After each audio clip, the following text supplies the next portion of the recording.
welcome back to another Dynodaze video. As you can see, a beautiful blue EG Honda Civic, and it is a K24 with lots of cool modifications on it.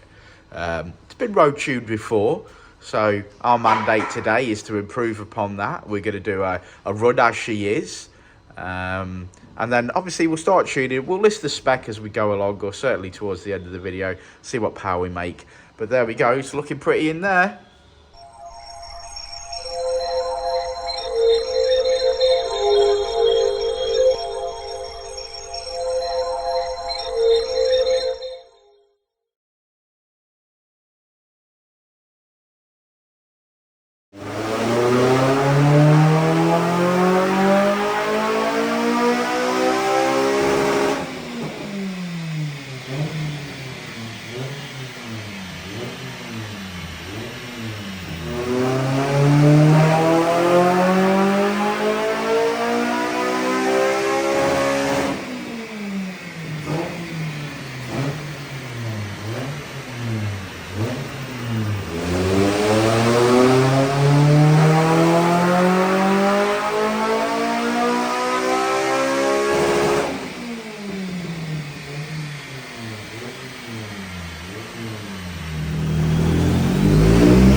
Wow, a blue EG K24 Frank K-Swap.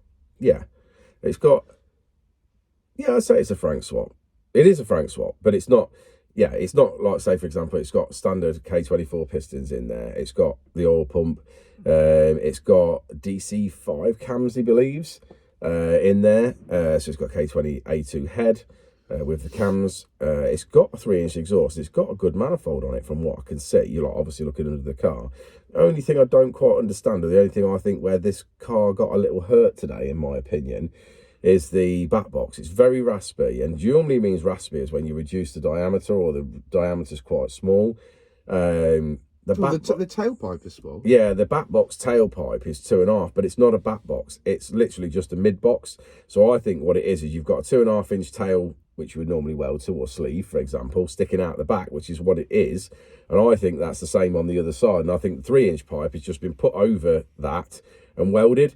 So basically how you would make an exhaust silencer, or if anyone knows like the bungs that you put in the back, you've got a flat plate, and then obviously you have a tube sticking down it. So obviously the exhaust gases come up, hit the back of the plate, a certain amount of stuff comes through the center of the bore, but a certain amount of air hits the plate and then has to go back on itself and then come back round the tube. So that obviously creates a massive void in there, but that quietens it down.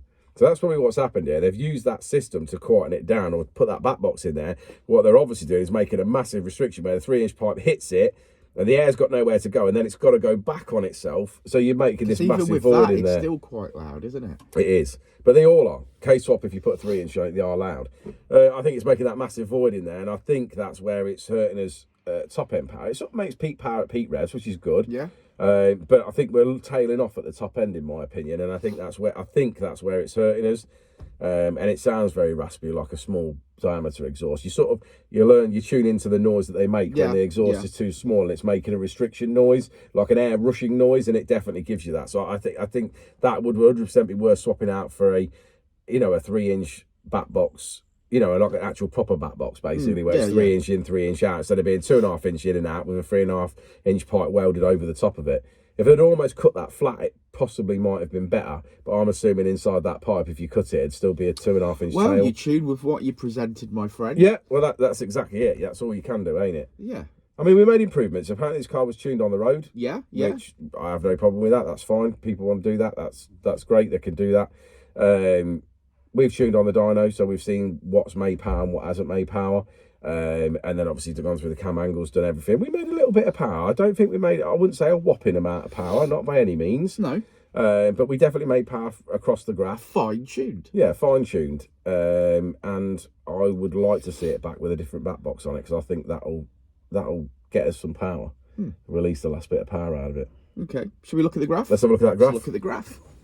Okay, so say with me lads, red line is as she came in, blue line is as she leaves. There's about 10 brake horsepower in the mid-range there. We're finishing today on 248 brake horsepower, not bad, nearly 220 at the wheels. Really happy with that. It's a lovely looking car. It's definitely one that I'd like to go and have a drive in and have some fun in, but it's wet, so I'd probably kill all of us. But yeah, beautiful. So thanks for sticking around to the end of the video, guys. Like and subscribe and all that jazz. If you've got a K24 Frank or indeed any Honda that you would like tuned in, please give us a shout. We sell all of these parts. So again, if you're looking for someone to help you support your build, please do get in touch. Facebook, Instagram, YouTube, be old school. Pick up the phone, talk to us. And we'll see you on the next one, won't we, Rich? We will indeed. We will indeed. Before, and I'll say it again. Life moves pretty fast.